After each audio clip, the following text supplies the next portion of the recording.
ሌላ ምስ ቤት ምኽሪ ስደተኛታት ኔዘርላንድ ናብ ኔዘርላንድ እንቋዕ ብዳሓን መጻኹም ኔዘርላንድ ኣብ ምዕራብ ኤውሮጳ ኣብ ገምገም ባሕሪ እትርከብ ንእሽቶ ሃገር ኮይና ኣስታት 18 ሚልዮን ነበርቲ ኣለውዋ። ኣብዚ ሓለዋ ክትረክብ ስለዝደለኻ ዕቑባ ንምርካብ ኣመልኪትካ ኣለኻ። እዚ ቁሩብ ወጥሪ ዝፈጥር ክኸውን ከም ዝኽእል ይርዳኣና እዩ። ስለዚ ድማ ኢና ክንሕግዘካ ኣብዚ ዘለና።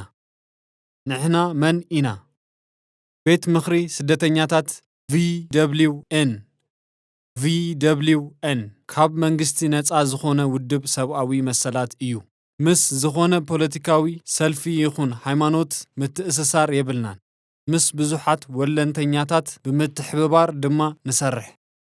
ቤት ምኽሪ ስደተኛታት ንመሰል ኩሎም ኣብ ኔዘርላንድ ዝርከቡ ስደተኛታት ዝህልቕ ውድብ እዩ። መሰል ኩሎም ሓተቲ ዕቑባን ስደተኛታትን ብዝበለጸ ክህሉ ምእንቲ ሃገራዊ ሕግታት ንምምሕያሽ ንጽዕር ወይ ኣብ ሃገርካ ውሕስነት ዘይብልካ ብሰንኪ ምዃንካ ንስደት ዝሃደምካ ክትከውን ትኽእል ኢኻ። ስለዚ ሕጂ ኩሉ ነገራት ብዝተፈለየ ኣብ ዝካየደላ ሃገር በፂሕካ ኣለኻ። እዚ ድማ ጓና ክኾነካ ይኽእል እዩ። ናበይ ከኸይድ ኣለኒ ከምኡ እውን ህይወተይ ብኸመይ ክሃንጽ ይኽእል ኢልካ ንገዛእ ርእስኻ ተሓትት ትኸውን ኢኻ። ብዛዕባ እዚ ክንሕግዘካ ንኽእል ኢና። ንሕና እንታይ ክንገብር ንኽእል? ኣብ እዋን መስርሕ ዕቑባ ንድግፈካ፣ መብርሂ ንህብ፣ ሕቶታት ንምልስ፣ ምሳኻ ብሓባር ብምዃን ድማ ንሓስብ። ብዛዕባ ዘመልከትካዮ ዕቑባ ንሕና ኣይኮንናን ንውስን፣ ብዛዕባኡ IND እዩ ዝውስን። ኣብ መስርሕ ዕቑባኻ እንታይ ከም ዝፍጸም ምስ መን ከም ትራኸብን ኣየኖት ስጉምታት ኣገደስቲ ምዃኖምን ንገልጽ። ንምንታይ ዕቑባ ከም ዝደለኻ ንኽትነግር ክንሕግዘካ ንኽእል። ምስ IND ኣብ ትገብሮ ቃለ መሕትት ኣብ ሓደ ሰራሕተኛታትና ክህልው ትደሊ ዲኻ? ስለዚ ብዛዕባ እዚ ንጠበቓኻ ክትሓትት ትኽእል ኢኻ።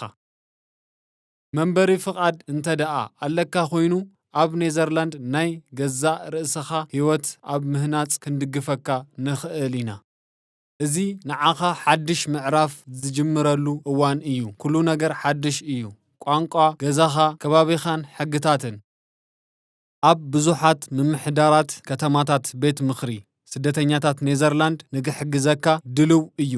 ከም በዓል መድሕን፣ ሓፈሻዊ ሓኪም፣ ሓኪም ስኒ ወይ ንደቅኻ ዝኸውን ቤት ትምህርቲ ብዛዕባ ዝኣመሰሉ ግብራዊ ጉዳያት ንሕግዘካ።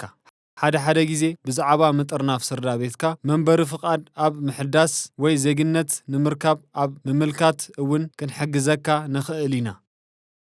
ምስ ቤት ምኽሪ ስደተኛታት ኔዘርላንድ ቆፀራ ክትገብር ወይ ክትራኸብ ትደሊ ዲኻ?